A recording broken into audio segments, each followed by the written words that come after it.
উপস্থিত সকলকে অভিনন্দন জানাচ্ছি এবং আমরা আজকে যাদের জন্য এখানে অভিনয় করার সুযোগ পেয়েছি আজকের আয়োজক অসময় নাট্য ভাবনাকে সংগ্রামী অভিনন্দন জানিয়ে শুরু করছি আমাদের আজকের নাটক ঘুম ভাঙানোর গান। রচনা তীর্থঙ্কর চন্দ্র, আলো সুজিত চ্যাটার্জি, মঞ্চ মানু চক্রবর্তী, নৃত্য অসিত আচার্য, পরিচালনায় দেবাশিস সরকার। নাটক ঘুম ভাঙানোর গান।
বাবার সঙ্গে দেখা হলো? হ্যাঁ, উনি জানেন, খবর পেয়েছেন, এক্ষুনি চলে আসবেন। কি করে খবর? এই হাড়িটা নলিনী দিয়ে পাঠিয়েছিল। অফের নলিনীর সাথে দেখা, ওই হাড়িটা দিয়ে চলে গেল। ও নলিনী আজকে চন্দ্রনগর যাবে। ও তা এবার তুমি ভিতরে চলো, মুখে কিছু দাও। না না, ওনার যদি ঘুম ভেঙে যায়। সে থাকো, কিন্তু তোমারও তো কিছু মুখে দেওয়া হয়নি, সেই সকাল থেকে ছুটছো। এসো এবার ভিতরে এসে মুখে কিছু দাও, তাড়াতাড়ি এসো। আসো বলছি, তাড়াতাড়ি।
আরে আনছস আরে খাড়া না খাড়া দেখ দিওয়ানি আগে লইয়া তো আসি কই গো বলকান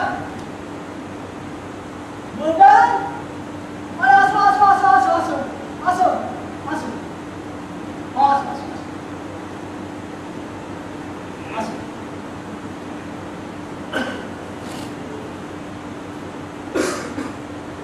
সকা কত কেডা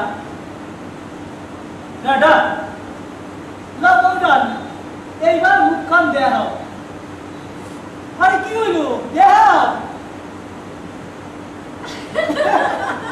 কি মালতি তুমি কোথেকে আইলে কেন আমিও ঠাকুরপুর লাগে কলকাতা দেখতে আইছি তোমরা আমার চিঠি পাইছিলা আচ্ছা আজ আমি এইখানে এটা জানলা কেমন করে এর আগের বার তুমি যখন গান গাইতে কলকাতায় আইছিলা আমার তো সব জানো নাই এই দিকে আমি এবার নিজেই চলে যাইছি বলা প্রাণ ঘুরে আসলে খাই সকাল্লা আচ্ছা বাবা মা কেমন আছে না সকলেই ভালো আছে আচ্ছা কালীঘাটে মুর্শি পাথরের থালা বাটি পাওয়া যায় আমি কিন্তু ঠাকুরের দিকে কয়েকখানা কিনতে নিয়ে যাব তোর মনে আছে জগা কীর্তন খোলার জলে সাতরাইয়া সাতরাইয়া সাতরাইয়া গিয়া ওই বড় বড় ছোয়ালা নৌকা গুলো হাঁটা হাঁটা তুই জানি জগা এই যে তোমার সাধন না তো ঠান্ডা থাক তাই মাস্টার মশাই দিয়ে দিছে মাস্টার মশাই ওনার লাগে দেখা হয়েছে কেমন আছে উনি জানেন আর উনি কলকাতা নাম আছে ঠাকুরপুর চলো দেখি আর কই যাইবা বা তুমি জানো না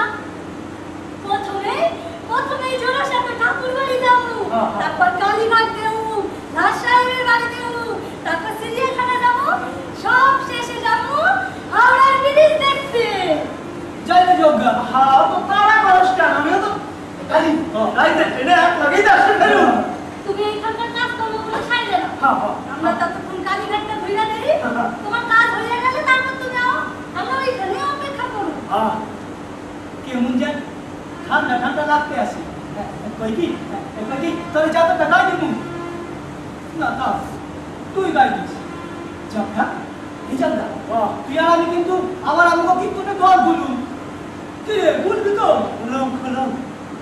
খুলুম আগে দেশে তো ফিরি খালি তুই একলা ও ঠান্ডা লইয়া কই যাবি আহা আরে তুইও তো চিন্তা করিস কেন কত আমি তো আসি নাকি শোন এখানকার সমস্ত কাজকর্ম নিশ্চিত করে সাইলানে রাইতে ট্রেনে তো আমরা হয়তো এক ফিরু তখন না কথাবার্তা হইব রাইতে ট্রেনে তো এক লাগেই তো সে ফিরু তখনই কথা হইব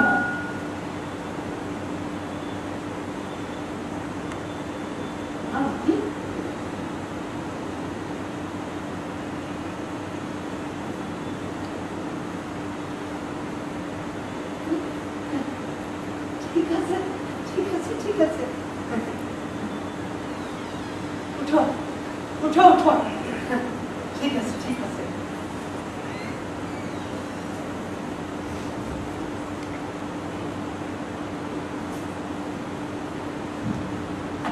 কি হইল বলি আরো কি অমন করে গেল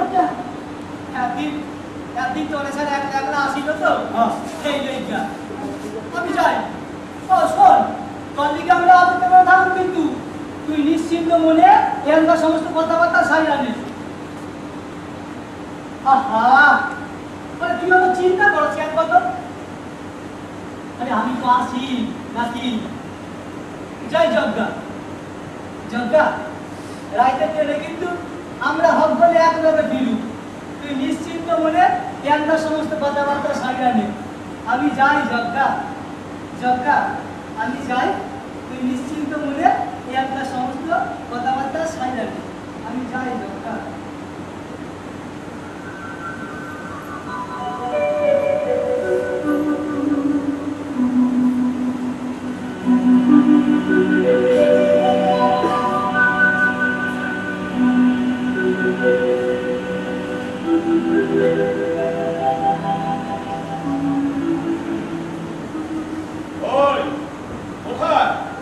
কোথায় কবিগুলো শেখো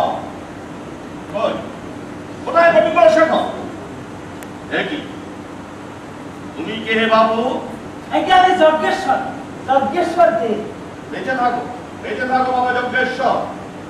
কিন্তু এখানে তো আর একজন মহাপুরুষের আসার কথা ছিল, তুমিও তার জন্য চোখ বন্ধ করে যজ্ঞ করছিলে বুঝি?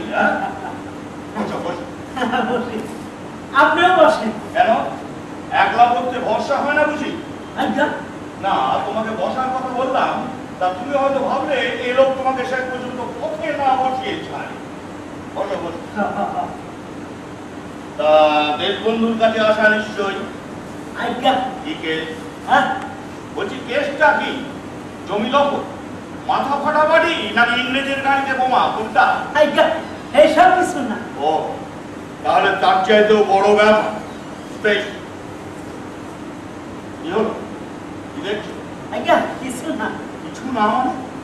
জলজান্ত একটা মানুষ তোমার সামনে বসে আছে আর তুমি বলছো কিছু না। কথাটার মানে কি দাঁড়ায় জানো? আমাকে তো মানুষ বলেই মনে করো না তুমি। আজ্ঞা আমি এই কথা কম কেন? তাই তো বললে। আমি তোমাকে বললাম যে তুমি কাকে দেখছো, তুমি বললে কিছু। এই কথাটার মানে কি দাঁড়ায় জানো? আমি যে একটা কিছু, এটা তুমি মনেই করো না। এটা তো সোজা না।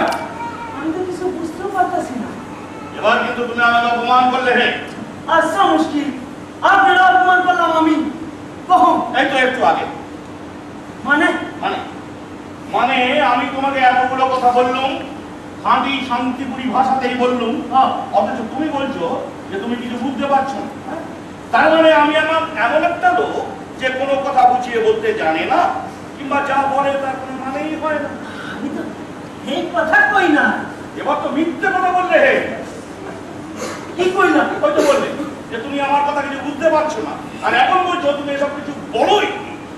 আরে অদ্ভুত। আপনার লোকের কথা কোনি মহাবিপদ। তার মানে কি তার মানে? কোন এই কথাটা কইও আমি আপনারা অপমান করলাম না তো মিছা কথা কই? দুটোই। দুইটাই। আলবাত দুটো। তুমি বলছো যে আমার সঙ্গে কথা বলা মহাবিপদ, তার মানে আমি লোকটা খুব একটা সুবিধের নয়, এই কথাটা অপমানে। আর এটা তুমি এত তাড়াতাড়ি বুঝে ফেলে দেখি করি। হ্যাঁ এটা তো সত্যি নাও না। কথার জবাব দিচ্ছে না কেন? আর একখান কথাও কম না। সকল কথারে আপনি কিরম পেশাইয়া ধরেন। এইটা কইও আমি আপনারা অপমান করলাম না তো মিছা কথা কইলাম। সুন্দরবাবু, তুমি এসে গেছো? অনেকক্ষণ এসেছি, আর এসেই বুঝতে পারলাম যে আমি লোকটা কি পরিমাণ মন্দ। আচ্ছা দেশ বন্ধু কখন আসবেন বলতে পারেন? এক্ষুনি চলে আসবেন। এক কাজ করুন, আপনি যখন জেগেই পড়েছেন তখন ভিতরে গিয়ে হাত মুখটা ধুয়ে নিন। হাত মুখ ধরনের কাম নাই। দেশ বন্ধু কেন দায়িকা পাঠাইছেন এইটা শুই না রাতে ট্রেন ধরুন। তুমি কিন্তু ভীষণ রেগে গেছো দেখছি। হ্যাঁ রাগ করো না ভাইয়া। রাগ দুঃখ অভিমান এসব আমাদের থাকতে নেই। আমরা হচ্ছি জাতীয়তার করা লোক। ওইরকম একটা কিছু আমিও ভাবতাম বুঝলেন। হ্যাঁ রাগ দুঃখ অভিমান এইগুলো আমারও আছে এবং একটু বেশি আছে। ও তুমিও জাতীয়তার করা উচিত। আজ্ঞা। বাহ বাহ বাহ। তবে তো বুঝেই গেল। তাহলে এখন থেকে আমরা দুজনে মাতুতো ভাই। বসো বসো বসো বসো। আসলে আমি দেখতে চাইছিলাম যে একটা মানুষ হঠাৎ রেগে গেলে তার মুখটা কেমন দেখে। এসব থেকেই তো একজন অভিনেতা শেখে নাকি? সুন্দরবাবু, তুমি ওনাকে চিনতে পারলে না? চিহ্ন কি করে? আমি ভাবলাম যে চালন কবির জন্য অনেকক্ষণ অপেক্ষা করতে হবে, তাই এই লোকটার সঙ্গে একটু ঝগড়া দিয়ে দিই। আর ঝগড়া জিনিসটা এমন দেখবি, ঝগড়া ভাবলে এই সময়টা তত্তর করে এগিয়ে যাচ্ছে। ভাইয়া কি বলিনি? আচ্ছা এবার কোন তো আপনি কে? মুশকিল। জলজান্ত আমি সামনে বসে আছি, অথচ তুমি বুঝতে পারছো না যে আমি একটা মানুষ না চতুষ্পদ।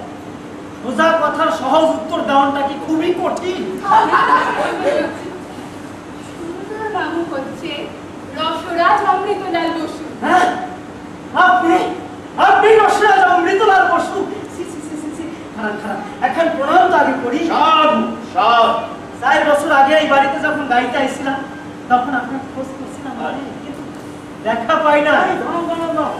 4 বছর আগে তুমি এই বাড়িতে গান গাইতে এসেছিলে মানে? তুমি কি? আগে উনি তো জানেন কবি মুকুন্দ দা। ছি ছি ছি ছি ছি। এই কথা তুমি আমাকে আগে বলো তো। আগে আপনি সেই সময় দিলেন কোথায়? ও ভাই, তুমি তো বললে আপনি যোগ্য মাধব। যজ্ঞেশ্বর দে। আচ্ছা, স্মৃতি শক্তি এত কম হইলে বুঝি কলকাতায় পাঠ করুন চা। ঠিক আছে ঠিক আছে ভাই, পাঠ হয়েছে। এবার এদিকে এসো তো, এসো এসো এসো এসো, এখানে একটু ওজা হয়ে নাও। ওজা হয়ে দাঁড়াও তো ভাইয়া। কিছুই করি না ভাইয়া, তোমাকে গড় হয়ে একটা প্রণাম করবো। আপনি আমাদের প্রণাম করেন? আপনি বয়োজ্যেষ্ঠ মানুষ। তবু তোমার জন্য সারা বাংলাদেশের মানুষের যে শ্রদ্ধা আলো, তা যদি তোমার পায়ে ঠেলে না দিই তাহলে যে বড় পাপ হবে ভাই। আর ভরা কাপ না করলে ভেতরে জল বাইরে আসবে কি করে বলো? রাত করতেই হইব কেন? কারণ এখন সবকিছু তলানিতে এসে থেকেছে। যাই হোক, এবার বুকে এসো ভাইয়া।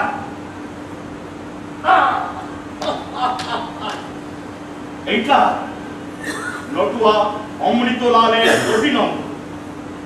এত সবের ভার কি আমি বলতে পারি? আপনি করবেন আমার? না না না, অভিনেতার কোনো জাত নেই ভাইয়া। আমরা হচ্ছে প্রজাপতির মতো, এক এক সময় এক এক রূপ।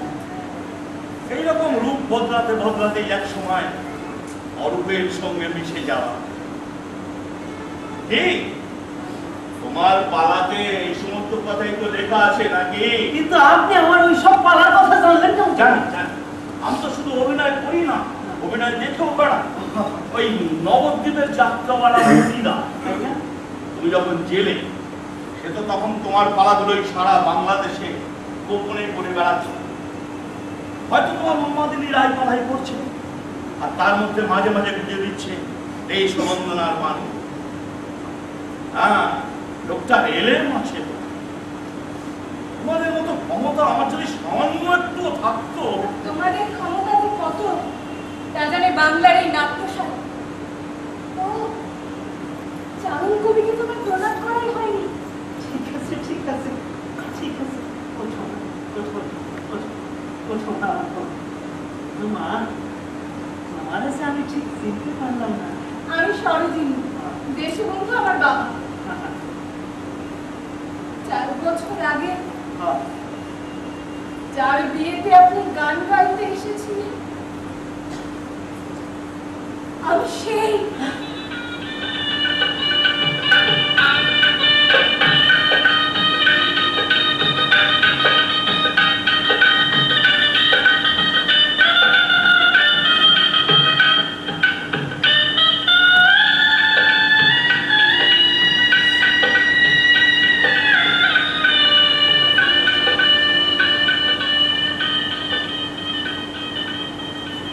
কি হলো?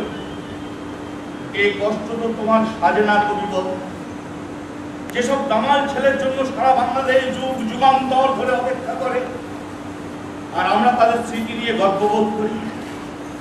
নিকুঞ্জ তাদের মধ্যে একজন। তুমি তখন জেল, গভর্নর জেনারেল ব্যাংকের পুরাকে শেষ করে দিতে গিয়েছিল চন্দননগরের কয়েকজন বিপ্লবী যুবক। নিকুঞ্জ বিহারী দত্ত তাদের মধ্যে একজন। অন্য সকলকে বাঁচানোর জন্য নিজে একা পুলিশের সঙ্গে লড়াই করেছিল অনেক। শেষ পর্যন্ত পুলিশের গুলিতে মরার আগে বন্দে মাতরম বলতে বলতে নিজের রিভলভারের গুলিতেই আত্মহত্যা করেছিল। আজ সেসব কথা থাক না সুন্দর মামু। বাবা এসে গেলে তো তোমাদের একটা কাজের কথা শুরু হয়ে যাবে। তখন আমার সময় পাবো কোথায় বল? কিসের সময়? সত্যি তোমার মাথায় যদি একটু বুদ্ধি শুদ্ধি থাকে, চারণ কবিকে এমন কাছে পেয়েছি, তার মুখ থেকে 2-4খানা গান শুনবো না? বটেই তো ভাইয়া।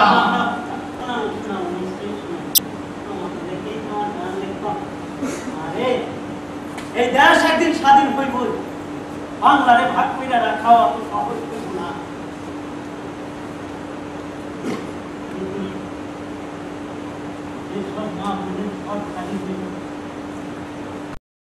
হাসতে হাসতে পরান ডালে বাজি রাখি, তারপরে আমরা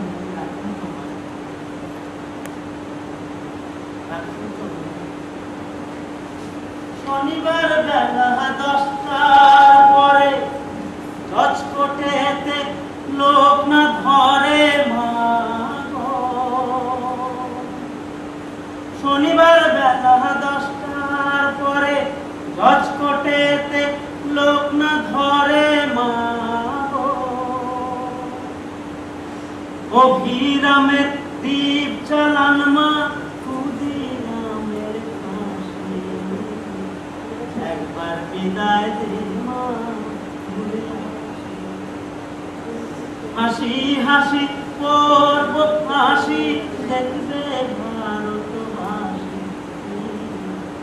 একবার বিদায় দে মা।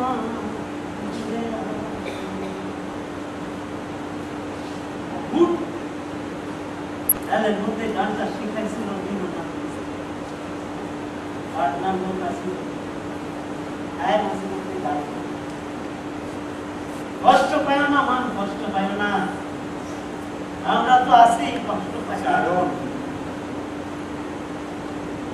বন্ধু যাও যাও, ওকে কিছু দিয়ে এসো।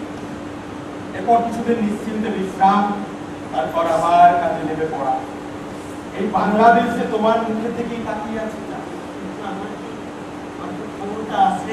এখনো যেটুকু অবশিষ্ট আছে, পেটে কিছু না দিলে সেটুকু উপরে যাবে ভাইয়া। যাও যাও, আপনি এবার ভিতরে আসুন। এবার থেকে কিছু দিন আমরা না না, ওটা বড় এখানে থাক, ভেতরে সব কিছু আছে। আপনি আসুন। আপনি আসুন, ভিতরে আসুন।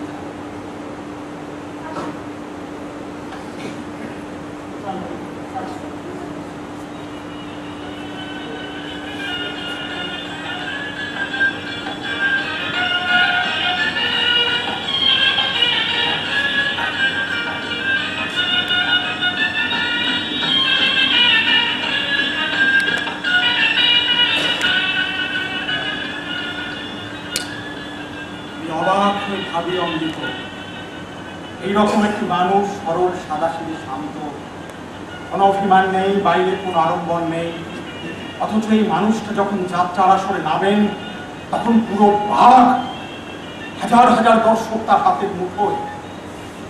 কে না জানে এই যজ্ঞেশ্বর সমস্ত দেশ জুড়ে তোলপাড় করছে চারণ কবি মুকুন্দ দাস নামে। সত্যি নিজেদের ভেতরে শিল্পী মানুষটাকে চুপ করিয়ে রাখতে পারাটা খুবই কঠিন। দেখুন, সামান্য একটু অভিনয় করতে পারলে, গলায় দু চারটে সুর খেললে ভেতরের অহংকারটা ক্রমশ প্রকাশ থাকে। তখন সবাই ভাবে যা শিখেছি তাই যথেষ্ট, এমনকি কি আর কেউ পারবে? কিন্তু ওই দম্ভ, ওই অহংকার যে আরো অনেক কিছু শেখার পরে বিরাট একটা আবল তুলে দিল, এটা সে কখনোই বুঝতে পারে না। বাংলাদেশ কিন্তু তোমার মতো একজন সহজ শক্তিমান অভিনেতা পেয়ে সত্যি ধন্যবাদ। আসলে তা নয় দেখুন, আমরা শিখেছি নাট্যাচার্য গিরিশ ঘোষের কাছ থেকে, আর বাকি সব হামবাগেরা শেখে আমাদের কাছ থেকে। ফলের যা হবার তাই হয়েছে। স্বয়ং গিরিশ ঘোষ তোমার নাম রেখেছে রসরাজ, আমি কি আর তোমার সঙ্গে কোথায় পারি? এখন না পারলেও পরে পারবে। পারবো, হ্যাঁ। আমাকে শুধু একটা চশমা এঁটে হাতে একটা হাতুড়ি নিয়ে একটু ওপরে উঠে বলতে হবে, আর আপনার গায়ে ব্যারিস্টারের কালো সামনাটা চাপিয়ে দিতে হবে। আপনার কথা তোরে তুমে ব্রিটিশ বিচারকরা পর্যন্ত পালাবার পথ ফিরে পাবে না। এ না জানি সারা বাংলাদেশে দেশ বন্ধু চিত্তরঞ্জন দাসের এমন অসীম ক্ষমতা। এই তো আলিপুর বোমার মামলা অরবিন্দ ঘোষের পক্ষে সওয়াল করে আপনি যে সমস্ত ভেলকি দেখিয়েছেন। মামলা আমার জীবনের সবচাইতে কঠিন ব্যাপার। জানো জানো ইংরেজরা যেভাবে তৎপর হয়ে লেগেছে, তাতে আমার পক্ষে অরবিন্দ ঘোষকে পার করে আনা খুব একটা সহজ কাজ। ও হ্যাঁ, ভালো কথা।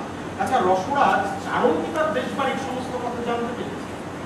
মনে তো হয় না, যদি না হেরঙ্গ ওকে। না, হেরঙ্গ কিছু করবে না, ষড়যন্ত্র খুব ভালো করে শিখিয়ে। কিন্তু আমি ভাবছি এত বড় সংবাদটা আমি কি করে দিই? সরোজ পাঠি। ও সরোজ আমার মায়ের মতো, বুঝলে? ছেলের যে গলা শুকিয়ে যায় সেই জন্যই পাঠিয়েছে। সরোজ ঠিক বুঝতে পারে। আচ্ছা, তা বেশি কথা না বললেই হয়। আমিও তো সেই চেষ্টাই করি রে, কিন্তু মুশকিলটা কি জানো, আমার চারপাশের লোকজনরা এত কম বোঝে যে অল্প কথা বললে কানা ধানের তফাৎ করতে পারে না। হরিণ বললে আমি ফিরিঙ্গি বলছি এই আর কি। ওর সমস্ত মানুষ যদি নিজের সঙ্গে একটু বেশি করে কথা বলতো তাহলে আমাকে সব কিছুই করতে হতো। আচ্ছা আচ্ছা আচ্ছা, চেষ্টা করুন আপনার কষ্টটা একটু কমান। ধন্যবাদ। এবার বলো তুমি কি সংবাদ নিয়ে এলে? আমার সংবাদ তো গুরুতর। গুরুতর মানে? গুরুতর মানে গুরু বললেন, গুরু বললেন চারণ কবি মুকুন্দ দাস যে কলকাতায় আসছেন, এটা যেন কখনোই পাঁচ কান না হয়। ওই মিনারভাই হোক, ন্যাশনালি হোক, কিংবা বেঙ্গল অপেরাই হোক, চারণ কবি মুকুন্দ দাস কলকাতার রঙ্গমঞ্চে আসতে সম্মত। এই কথাটা সারা বাংলাদেশের লোকে কিন্তু পাগল করবে। কি পরিমাণ গন্ডগোল ভাবছে একবার ভাবো। একেবারে ঠিক, দিনের শ্বশুর মশাই ঠিক কথাই বলেছে। এবার মতো অবশ্য আরেকটি সংবাদও আছে। কি? স্বয়ং গুরুর নির্দেশে এবার আপনাদের এই কেতো অমৃত একটি নতুন পালায় হাত দিয়েছে। আচ্ছা, সেই পালার মূল চরিত্রে আছে একজন গায়ক। বাহ, অপূর্ব অপূর্ব। কিন্তু রসরাজ, আমার গুরুর নির্দেশের মধ্যে আমি একটা লাভের হিসেবও দেখতে পাচ্ছি। এটা যে আপনার মতো ব্যারিস্টারের নজর এড়িয়ে যাবে এটা আমি কখনোই ভাবিনি। আর সে যাই হোক, এত বড় একটা সংবাদ সত্যি চমকে ওঠা। আর রসরাজ, তোমার এই পালাও কি আগের ওই সমাজ বাঙালির মতো রঙ্গরসে ব্যঙ্গ বিদ্রুপে একেবারে মাত করে দেবে? মাফ করতে পারবে কিনা জানি না, তবে বাংলা নাটকের ইতিহাসে সামান্য একটু পাত পেলেই বর্তি যায় না। সামান্য পাঁচ নয় রসরাজ, সামান্য পাঁচ নয়। তুমি পাবে সাফল্যের সম্মান। একটা জাতিকে সচেতন করে তোলার জন্য তোমার ওই সমাজ বাঙালি আজ মানুষের হৃদয়ে লেগে আছে। রসরাজ, রসরাজ রাজনৈতিক নেতাদের নয়, শাসকরা ভয় পায় শিল্পী স্রষ্টাদের। তাই তো শিল্পীদের উপর আঘাত নেমে আসে বারবার। চারণকে যেতে হয় ওই দিল্লির জেলে। এবার ভাবো, চারণের কলমকে শাসকরা এত ভয় পায় যে বাংলায় রাখতেই ঘটনা একবার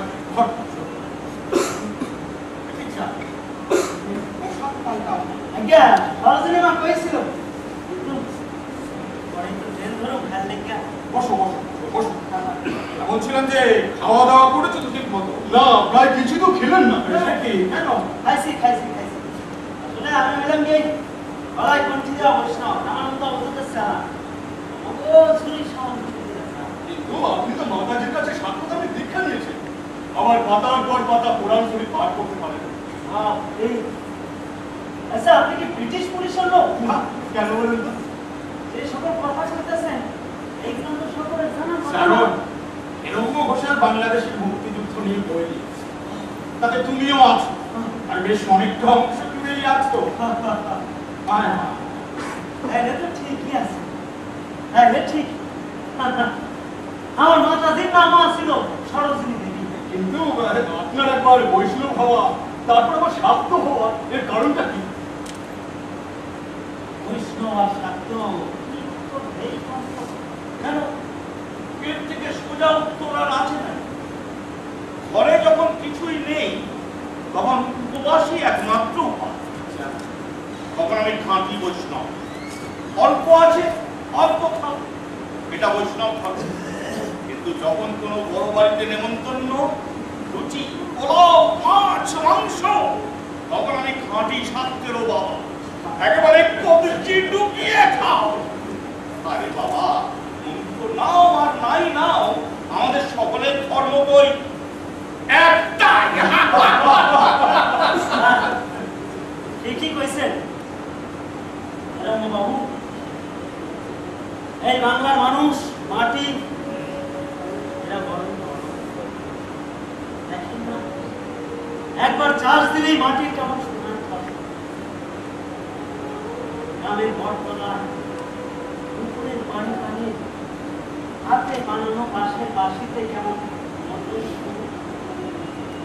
কিন্তু সেই নরম নরম মানুষ যারা যদি অত্যাচার করে, সবাই রাখার চেষ্টা করে,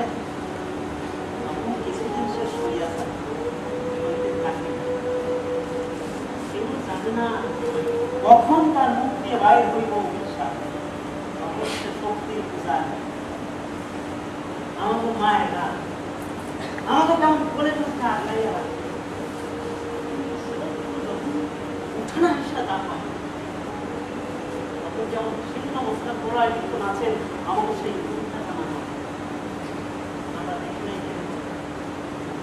আমরা দেখি নাই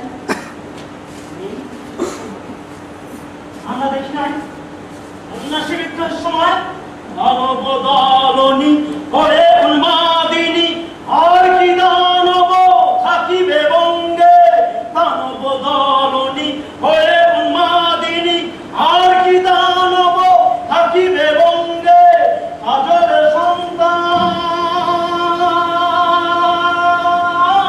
সাজরে সন্তান হিন্দু মুসলমান সাজরে সন্তান হিন্দু মুসলমান থাকে থাকিবে প্রাণ না যাইবে প্রাণ লইয়া কৃপান আরে আগুয়ান লইয়া কৃপান আরে আগুয়ান নিতে হয় মুকুন্দ রে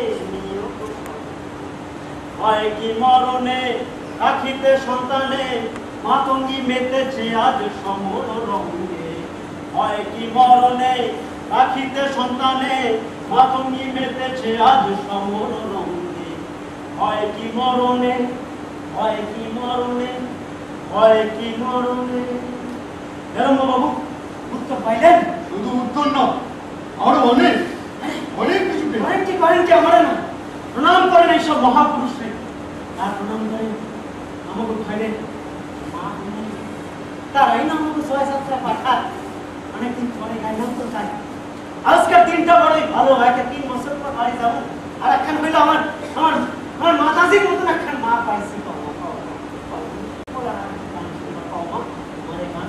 আমি দেশ বন্ধনা করবো হবে হবে গান হবে এখন একটু বিশ্রাম নাও আপনি কইলেন আপনি একটু বসুন, আমি এক্ষুনি নিয়ে আসছি। আচ্ছা এখন কথা দিলাম আর বলো আপনার কি মনে হয় ভঙ্গ ভঙ্গ আপনার যাইব এখনো ঠিক বোঝা যাচ্ছে না চারণ, তবে এটা ঠিক যে ইংরেজরা এখন খুব ম্যাচে করছে। ব্রিটেনের পার্লামেন্টে এই নিয়ে জোর আলোচনাও চলছে, হয়তো এখনো বলছি হয়তো দেশভাগের প্রস্তাব তুলে নিতে পারে। তুলে নেবে হ্যাঁ, পরিস্থিতি আরো চরমে উঠবে, কোথায় যে থাবা বসাবে সেটা আরো মারাত্মক হবে।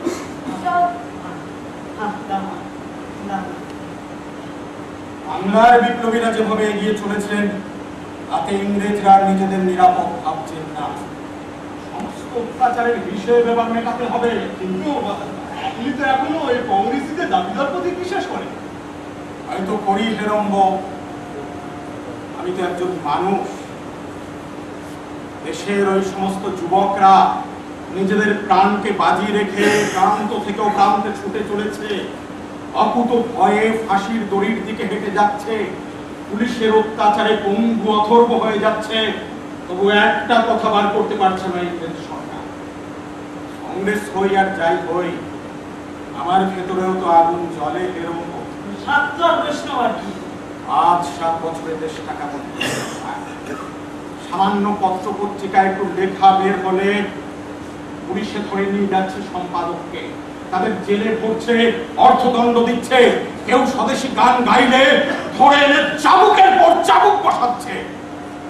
সারা দেশ জুড়ে চলছে কঠোর শাসন। শাসনে যতই ঘেরো আছে বল দুর্বলেরও, শাসনে যতই ঘেরো আছে বল দুর্বলেরও, হও না যতই বড়, হও না যতই বড়, আছেন ভগবান আমাদের শক্তি মেরে তোরাও বাঁচবি রে, আমাদের শক্তি মেরে তোরাও বাঁচবি রে। বোঝা তোর ভারী হলে, বোঝা তোর ভারী হলে ডুববে তোরি খান, বিধির বাঁধন কাটবে তুমি এমন শক্তিমান, তুমি কি এমনি শক্তিমান, আমাদের ভাঙা গড়া তোমার হাতে এমন অভিমান, তুমি কি এমনি অভিমান, বিধির বাঁধন কাটবে তুমি এমন শক্তিমান, তুমি কি এমনি শক্তিমান। ভয় পায় না মা, কষ্ট পায় না, ভয় পায় না, এই অত্যাচার আর বেশি দিন নাই। হ্যাঁ, বেশি দিন নেই। সব অত্যাচারীর একটা শেষ আছে, না হলে পৃথিবীর ইতিহাসে অন্যায় শেষ কথা বলবো। সত্যি সত্যিই আর বেশি দিন নেই। কি হবে তো, তুমি কোথায় চলবে? ওই যে বললাম বেশি দিন কি, 2-4 ঘন্টাও টিকে থাকতে পারবো কিনা সন্দেহ। বুঝলাম না। এখানে যেভাবে স্বদেশী গানের আসর বসে শিরিষাস আলোচনা করছো, তাতে কি আর বেশিক্ষণ জেলের বাইরে থাকা সম্ভব হবে? একেবারে হরিণবাড়ির হালতে নিয়ে গিয়ে পড়বে। ওসবের মধ্যে আমি নেই বাবা। কেন বাবু, তোমাদের মীর কাসিম, সিরাজ তৈরি বা সাবাস বাঙালি পাড়ার দিকে সব কথা কিছু নিহাত কম ছিল না। সেটা বলো। ওসব তোমার মীর কাসিম, মীর মদনরা বলে, কি আমি বলি? আমরা যা বলি সব আড়ালে আবদালে। কত সাহস আমাদের নেই বাবা।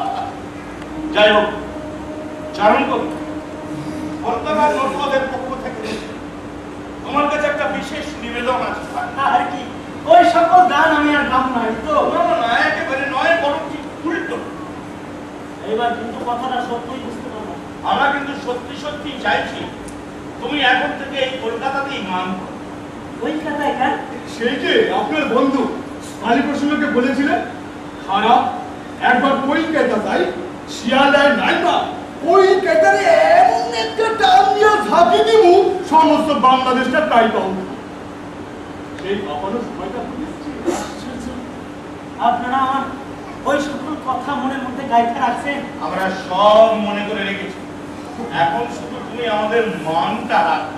প্রসমৃদ্ধ শোনাবে তুমি। ইংরেজরা বঙ্গে ভ্রমণে কি সিদ্ধান্ত নেবে এখনো ঠিক বলা যাচ্ছে। হয়তো সেটা ফিরিয়েও নিল, কিন্তু এত সহজে ওরা আমাদের ছেড়ে দেবে। কিন্তু আমি কলকাতায় থেকে গেলে তোমাকে আমাদের খুব প্রয়োজন। তোমার গান ওই বোমা পিস্তলের চেয়ে কোনো অংশে কম নয়। আমরা চাই তুমি এখানে থেকে গান বাঁধো, মানুষ জাগানোর গান, ঘুম ভাঙানোর গান। কিন্তু আমি বলতেছিলাম কি, এই গানটা তো বরিশালে কেউ করম গাইতো।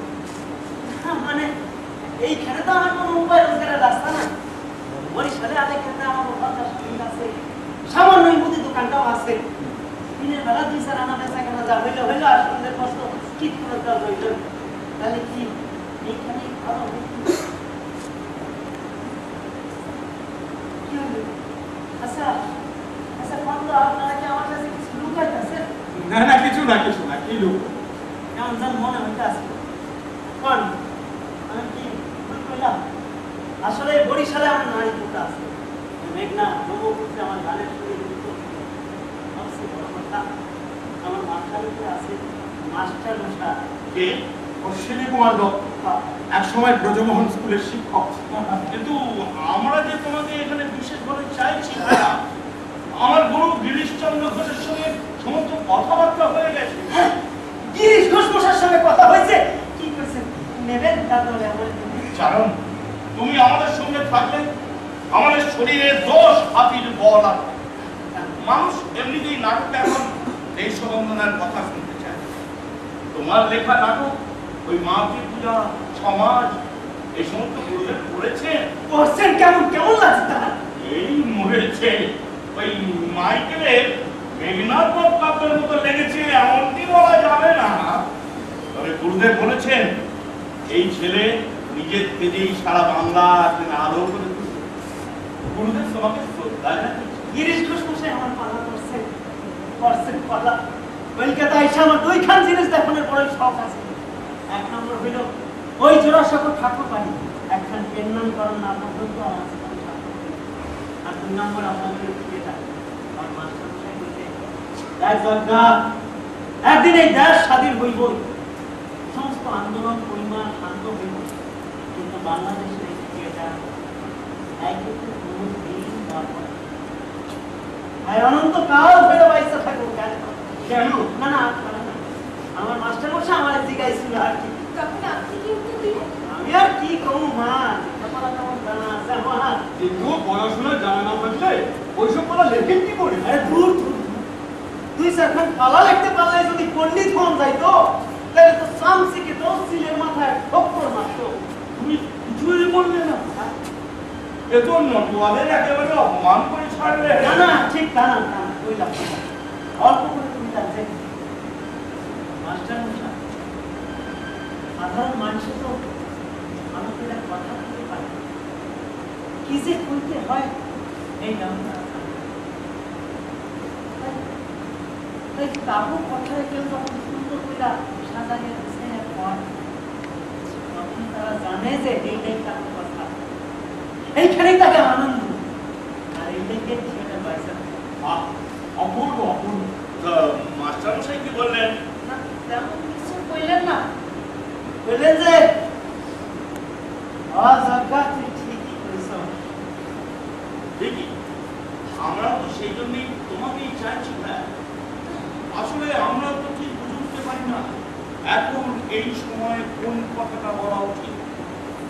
তাই এক একজন মানুষ থাকে এই সাধারণ জীবনের ওঠাপড়াগুলো সহজেই করতে পারে। কিন্তু আমি এইখানে থাকলে এখন কি আর কেমন করে লিখতে পারবো? সে চিন্তা আমাদের নাই। তোমাকে তোমার যোগ্য সম্মান দেওয়া হবে, ভালো মাইনেও দেওয়া হবে। সাতবাবুর বাজারের কাছে আমরা একটা বাড়িও দেখে রেখেছি, বাড়ি ভাড়া কম মালিকে দেবেন এমন কি কথা হয়েছে। আর এটা শুধু কলকাতার নৌকা নয়, দেশের রাজনৈতিক নেতারাও ঠিক তাই চাইছেন। তাই তো তোমার পৌঁছানোর দেরি দেখে আমি সেই ফাঁকে বাগবাজারে আনন্দমোহন বসুর বাড়ি থেকে ঘুরে এলাম। আর সেখানে সুরেন্দ্রনাথ ঠাকুর, সিস্টার নিবেদিতা, শচীন্দ্রনাথ বসু আর হুগলির জ্যোতিষচন্দ্র ঘোষ এনারা সকলেই এসেছিলেন। আর তোমার বিষয়ে কথা বলতেই তারা এসেছে। আপনারা সকলে আমাকে কিছু কথা আছে। কারণ এই বাংলাদেশের স্বদেশী আন্দোলনে তোমার যে কি অবদান সে তুমি নিজেও জানো। হ্যাঁ, তোমার সংসারের অবস্থা আমরা সবাই জানি। তার মধ্যে তুমি 3 বছর বাড়ি ছাড়া কি দুর্যোগটাই না গেছে। সেসব কথা তোমার কাছে পৌঁছায়নি ঠিকই, কিন্তু আমি একটু ভেতরে যাচ্ছি।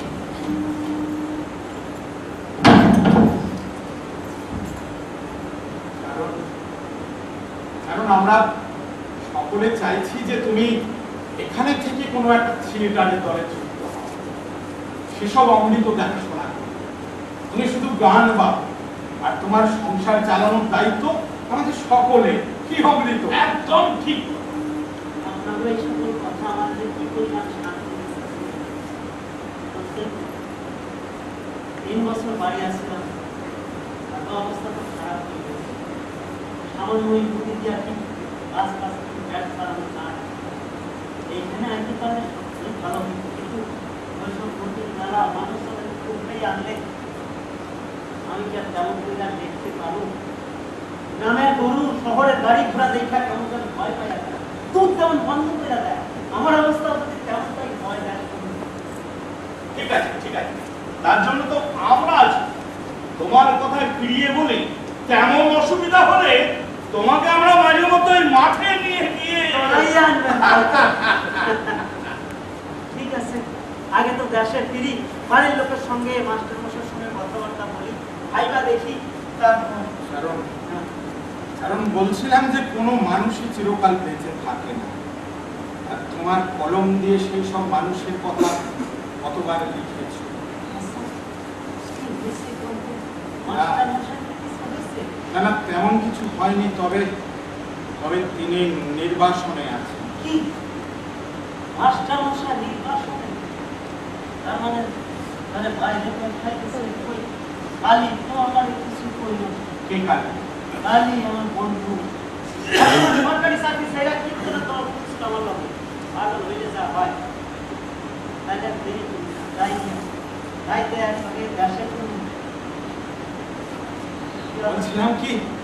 বলছিলাম যে তোমার ট্রেনের অনেক দেরি। আমরা যদি তোমাকে গাড়ি করে স্টেশনে না গাড়ি কি দরকার, আমার দেখতে পা আছে। তাছাড়া এখন আমি কালীঘাট যাবো, ওই আপনাকে বৌমা আইসে কালী আইসে কালীঘাট দেখতে অগলকে বেজা সে ফিরু কালী প্রসন্ন আমার বন্ধু আর মালতী আমার পরীক্ষা। কোথায় এসেছে? এই কই টাকা করে জানলে তুমি? আমি আবার জানেন কেমন কইলাম, যার থেকে সারা পাওনার আগে একটা খবর পাঠাইছিলাম বাড়িতে, ওই দীননাথ মিস্ত্রি হারে দিয়া আমার 6 মাস আগে ছাড়া পাইলো এই খবরটা দিছে আমরা কোন রকমে জানছে আমি এইখানে তাই তো দেখা করে গেল কোথায় দেখা করে গেল? কেন আপনার এই বৈঠকখানা কি হইতাছে কত আপনারা কিছু কইতাছেন না কেন একটা কিছু কি হইছে ঠিক আছে কইতাছেন বলছি ভাই তুমি বসো শান্ত হয়ে বসো বলছি দেখো চারণ, তুমি জীবনে অনেক কিছু দেখেছো, শুনেছো, তোমার কলম দিয়ে সেই সব মানুষের কথা লিখেছো, কখনো সান্ত্বনা দিয়েছো, আবার কখনো দেখিয়েছো বিপদের মুখে মানুষ কত অসহায়। আচ্ছা আপনি এই সব কথা আমার এখানে কাছে কেন নিজেকে একটু শক্ত রাখো। দেখো চারণ, দীননাথ মিস্ত্রি তোমার খবর নিয়ে বরিশালের আলেকেন্দায় তোমার বাড়িতে গিয়েছিল। সেখান থেকে আমার বাড়ি হয়ে নিজের দেশে ফিরে গেছে। সেও দেখে এসেছে। আবার আমরাও পরে জেনেছিলাম যে তোমার জেলে যাওয়ার 1.5 বছরের মাথায় অভাবে পড়ে তোমার দোকানকে বিক্রি করে। আর তার 3 মাস পরে তোমার স্ত্রী মালতী মারা কি কি কইতাছেন আপনি না কেডা খবর দিছেন মিছা কথা ভুল কথা মালতী আইছে কালি আইছে আরে এইখানে আমার লোকের কথা দেখেছো চারণ? না অনেক ভুল দেখেছো। মালতী আইছে কালি আইছে কারণ ঠান্ডা খাত এইখানে তো রাখলো সাদর চারণ, তোমার কোথাও ভুল হচ্ছে চারণ। আমি বলছি তুমি একটা ভুল করছো। ওখানে নাই জানো তো শোনো চারণ, আমার বাড়িতে পাহারাদার আছে। কোনো অপরিচিত ব্যক্তি সহজে এখানে ঢুকতে পারে না। আমার কথাটা তুমি বোঝার চেষ্টা করো। কি কইতাছেন হয়তো কিছু বুঝতে পারতেছি বসো বসো আমার দিকে দেখ আজ আপন বলতে আমার সংসারে আর কেউ নেই আমাকে ছেড়ে একে একে সবাই চলে গেছে আমাকে সারা জীবনে কত আঘাত সহ্য হয়েছে জানো লোকে আমাকে রসরাজ বলে জানে কিন্তু কজন জানে যে আমার প্রত্যেকটি হাসির পেছনে কতটা চোখের জল জমা আছে কি করবে ভাই সংসারটা এমনই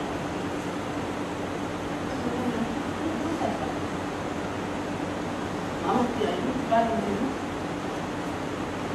অবশ্যই কালিকে দেখা আমার কথা আছে এত চট্টগ্রামে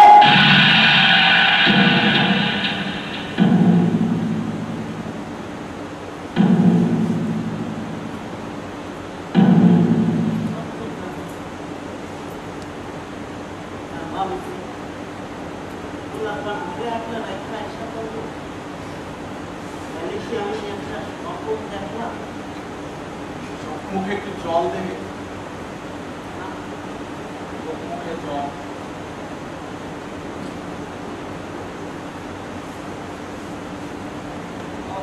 চোখের জল দিয়া মুখ কম দেখতাম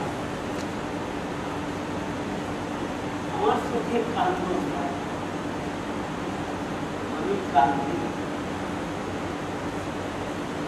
আচ্ছা আমার দেশের বাড়ির আর সকলে আমার বাবা মা পুত্র কন্যা সকলেই ভালো আছে। মাঝখান থেকে ভালো 30 মিনিট পুরা গেল তুমি তাহলে এখন কি করবে ভাই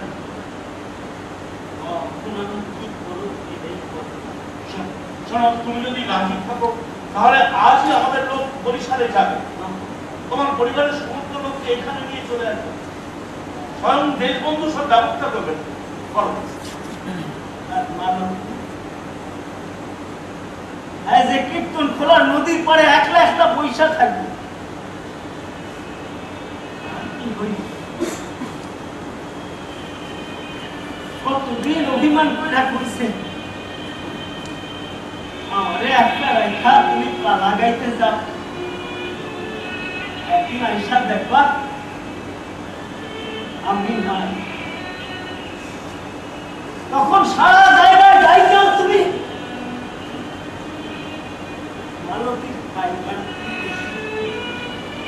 আমি কত বুঝাইছি আবার আমি যদি কোনোদিন কইছি যে খাবো কালকে যাবো না গাইতে তখন হ্যাঁ কইছে কেন চাইবো তুমি যাও কত মানুষ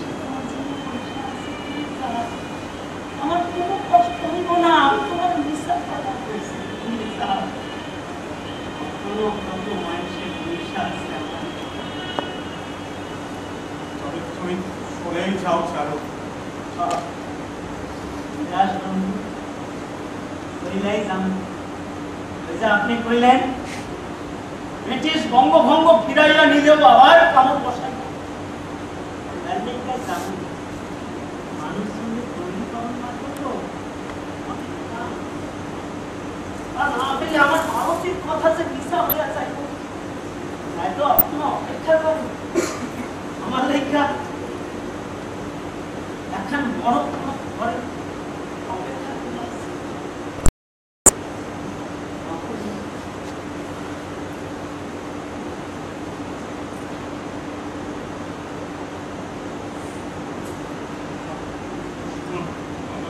তোমাকে সান্ত্বনা দেওয়ার ভাষা আমার নেই ভাই। তবু তুমি দেশে ফিরে গিয়ে আর একবার আমাদের কথাটা বলো। তুমি কিন্তু নিশ্চিত এই কলকাতাতে তোমার কাজ করতে পারবে। ওই কষ্ট থেকে আমার উঠাই আনলে আমার কলম যে শুকাইয়া যাইব না।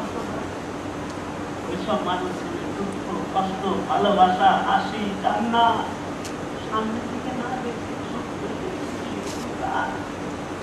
ওইসব মানুষ শুনলে না চিনলে না বুঝলে আমার পাড়া আমি আপনারা আমার কথা ভাবছেন এই আমার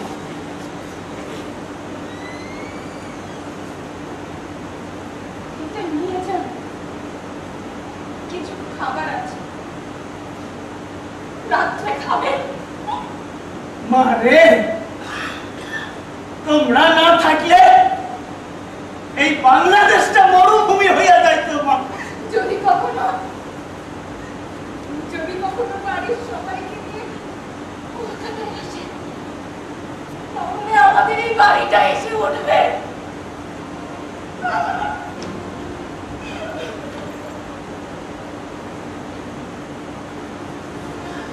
আসুন না,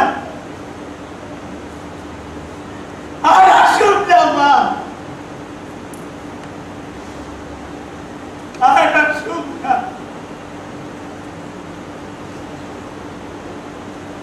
এইতে উঠানে বসে আমি যখন পালা দেখতাম, মালতী আমার পাশে বসে পাতা দিয়ে খাওয়ার কথা কইত। তোমার তখন অনেক কাম হইব, কলকাতা থেকে ডাক আসবো, আমার নিয়ে একবার কলকাতা যাবো। চোরা সাগর ঠাকুর বাড়ি নাম ঠাকুর দর্শন তো পূর্ণ, কথা রাখতে পারি নাই মা। সেই পুণ্য যখন হইল না,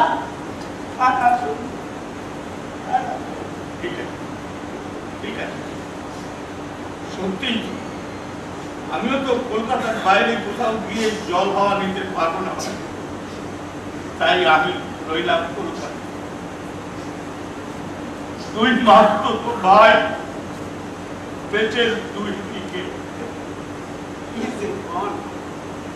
আপনার লগে আমার তুলনা। যদি কোনোদিন নাটক নিয়ে যান তো আসবেন বরিশালে, একখান খবর তুলে দেখা করে যাব। আমি যাই।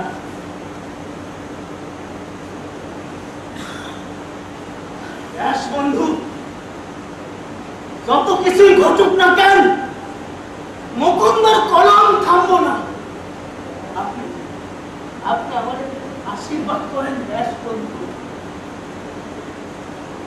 এরকম বাবু একখান কথা বলুন, আপনার মুখে আমার কথা না, এই সরসিনী মা আমার মালতীর কথা একটু লাগবেন। তারপরে বড় কেউ চিনে না, কিন্তু তারা না থাকে এই বাংলাদেশের ইতিহাসটাই অন্যরকম হয়ে যাইতো। এরকম বাবু অন্যরকম। আমি যাই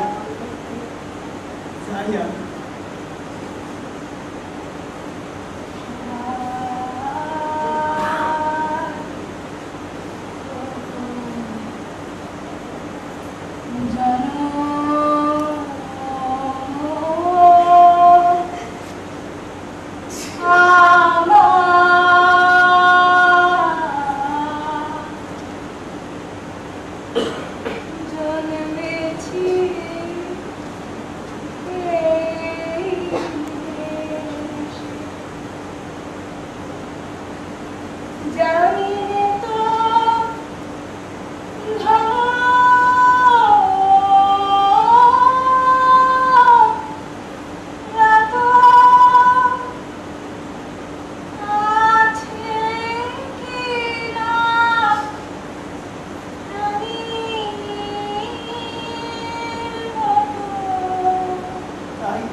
কলিকাতা হইতে এইভাবে চারণ কবি মুকুন্দ দাস একদিন দেশে ফিরিয়া গেল।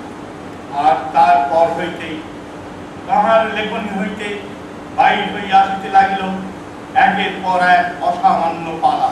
আমরা জানি না কেহ মালতী বা সরোজিনীকে লিয়া কোন ইতিহাস রচনা করিয়াছেন কিনা।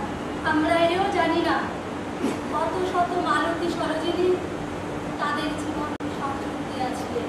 কিন্তু এটা জানি যে প্রবল শক্তির দাপটে ইংরেজ সরকার একদিন বঙ্গভঙ্গ রদ করিতে বাধ্য হইয়াছিল, আর সেই শক্তির পেছনে ছিল অসংখ্য অগণিত অখ্যাত প্রাণ। আজ 100 বৎসর পার হইয়া আসিয়া সেই সব খ্যাত অখ্যাত মনীষীদের প্রতি ইউনিটি মালঞ্চের শতকোটি সশ্রদ্ধ প্রণাম।